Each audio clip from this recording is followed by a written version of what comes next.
Il en faut peu pour être heureux, et on l'a vu, il en faut peu aussi pour produire un son. Il suffit d'une vibration de cordes de guitare, une vibration d'une lame de diapason, alors généralement amplifiée par un objet qui se met à vibrer pour communiquer à une grande surface d'air cette vibration, et on a un son.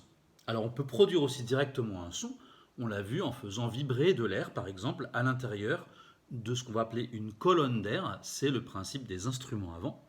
Et suivant en réalité la distance, la taille de ce qu'on appelle la colonne d'air, c'est-à-dire la distance entre l'extrémité supérieure, par exemple ici de la flûte, et puis le premier trou par lequel l'air peut s'échapper, en fonction de cette distance-là, on a une colonne d'air plus ou moins importante qui se met à vibrer et on a des notes différentes.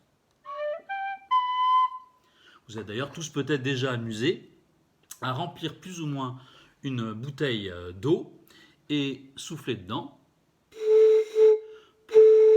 On a bien une vibration directement liée à l'air compris ici entre l'extrémité supérieure de la bouteille et la surface de l'eau. Évidemment, si je remplis plus ou moins la bouteille d'eau, j'aurai des sons différents. Alors, je me suis amusé d'ailleurs à remplir cette bouteille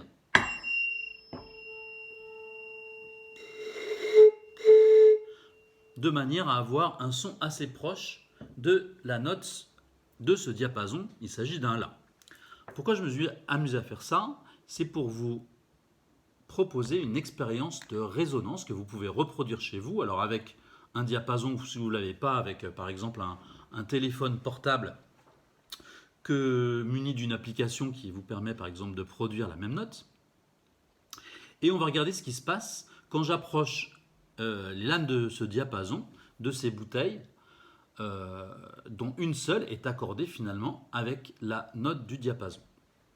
Alors, je vous propose de bien monter le volume de votre appareil, que ce soit un ordinateur ou un téléphone, pour bien percevoir le phénomène.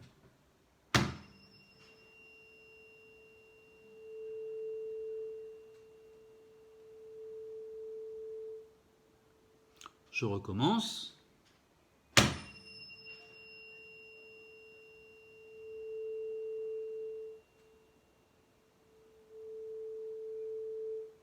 Si vous avez bien monté le son de votre appareil, vous avez bien vérifié qu'il n'y a que pour la bouteille qui est accordée avec la même note que le diapason, qu'on a une mise en vibration importante de l'air à l'intérieur de cette bouteille.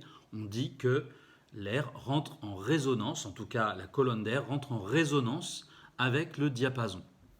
C'est un phénomène de résonance. Alors on parle de caisse de résonance pour une guitare également. Pourquoi j'aime pas trop ce terme? Eh bien tout simplement parce que il ne s'agit pas tout à fait d'une résonance qui est le principal responsable de l'amplification du son par la guitare. Heureusement, si la guitare principalement amplifiait le son par résonance, ça voudrait dire que pour certains sons, certaines vibrations, il y aurait résonance, donc amplification, et pas pour d'autres. Or,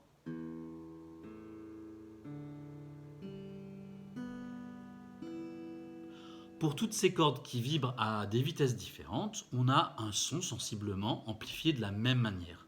Pourquoi? Parce que principalement, ce qui va amplifier le son, ce n'est pas un phénomène de résonance, on parle d'oscillation forcée, c'est la table d'harmonie qui, quelle que soit la vibration de la corde, va se mettre à vibrer à la même vitesse. On parle d'oscillation forcée, il ne s'agit pas donc d'un phénomène de résonance.